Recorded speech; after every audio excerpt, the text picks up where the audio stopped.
And welcome everyone to a Maui Invitational chat. I'm Andy Katz, pleased to be joined by USC head coach Eric Musselman. Eric, really looking forward to seeing you and your team in Maui this year. I think it's going to be one of the best sort of first round matchups of these MTEs with you guys in Boise State, really anticipating this season. Now, it is, one of many non-conference games. It'll be critical for you guys, but what is it about this Maui Invitational that's got you sort of so pumped up about?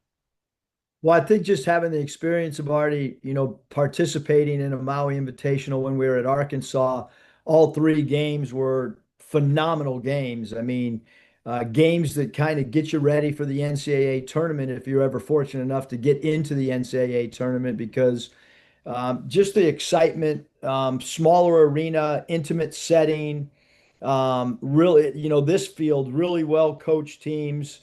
Obviously, our first game against Boise State, Coach Leon Rice, we had the opportunity to go against Coach Rice a lot, Nevada and Boise State. So we understand what a great job he does with his program on a yearly basis. So, in this new era of, MTEs are kind of, people are sort of waiting to see if they should do them, should not do them. I'm a big believer in them. Because you get teams on a neutral court. It's not easy to get teams for a true home and home. What are the benefits? And you've been in these before at different levels. What are the benefits to these 3-game events on a neutral court?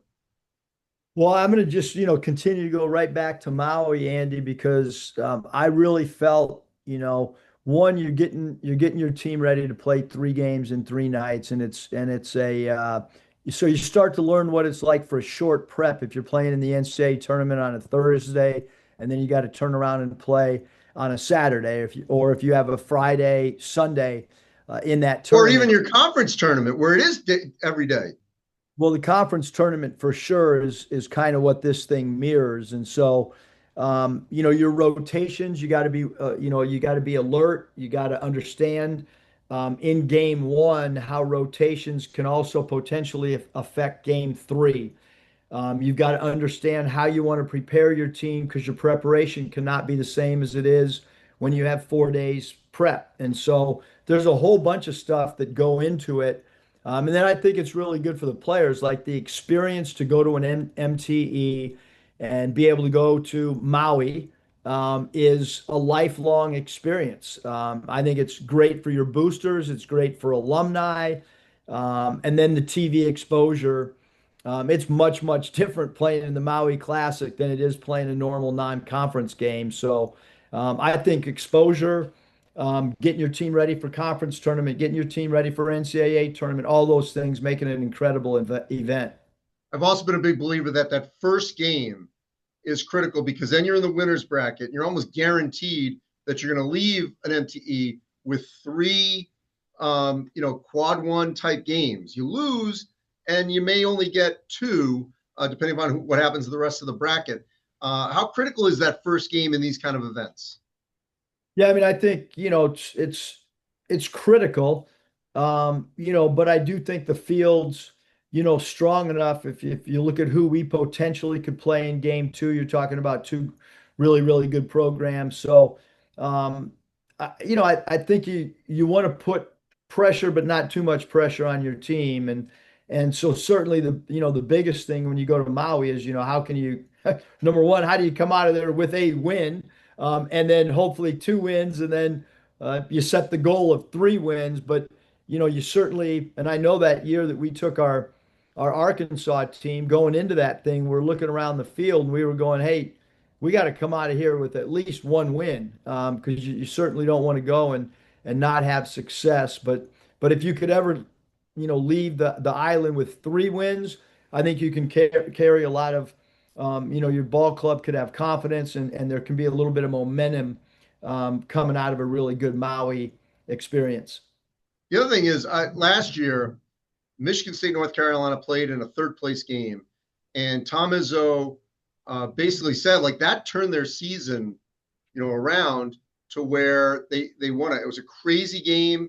It was on that last day. It was not for the championship, but by beating North Carolina, that was a springboard for them, as you saw in the Big Ten, for them to go on a run.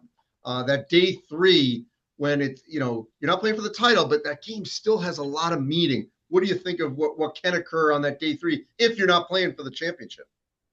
Yeah, I mean, I think that's a great example, Andy, on what could happen with the team. But I'm going to keep reverting back to my past experience, and in reality, Anthony Black's coming out party for his to springboard his NBA career was in Maui. He had 3 phenomenal games, and I think he went from one level of NBA mock drafts to a completely other level because of the way that he performed in Maui. And obviously, there's the exposure for an individual player with the TV, which is same thing for the whole program. But also, Andy, there's a lot of professional NBA scouts live. That's one time that NBA GMs can come with their families, spend 3 days, watch a multitude of games in one setting.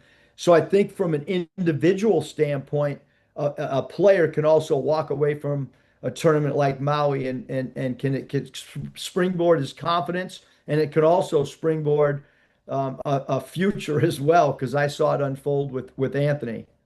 And last 2 things on this. I mean, the camaraderie, the chemistry that you can build. You're traveling over there. You're in the hotel together for multiple days. The only distractions is maybe the ocean. What can We that don't do have for a we team? don't have that distraction, Andy. We Right. got the Most teams, that could be a distraction. What can that do for your squad going forward?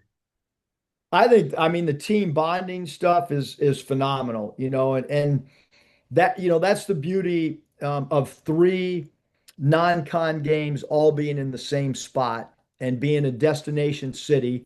I know that my family's going to go. I know that a lot of our assistant coaches' families are going to go. Athletic department people will go. So I think it's not just your own basketball team, but it's also a bonding experience for boosters, for alumni, for players. It gives people outside our own team the opportunity to come watch a shoot around or come watch a game prep. So I think there's a whole bunch of benefits. And then obviously between games, whether it's people out by the pool, connecting with people of other programs, because we're all kind of staying in the general vicinity of one another. I think there's a whole bunch of super cool, neat things that come out of the Maui experience. And you mentioned, Eric, you guys have had bonding on the beach workouts. You did do a little video with a surfboard. What are the chances if you stay an extra day on the back end that you will at least attempt to get up on the board? Well, last time we were in Maui, we did take our team surfing, and I expect that we'll try to find a day and a time to do that, not in between games. But I do think that that's, like, hey, the great thing about Maui and the waves is if you get a good longboard, and a soft top, there's a really good chance that everybody can get up on a board if they give it a chance. And you got to have a little bit of bravery to go out in that ocean and get up. But I will say that most of our Arkansas players got up on that board. All right. Well, I've gotten up a few times. I'm going to try to do it again this year. I look forward to seeing you. Look forward to seeing you, Andy.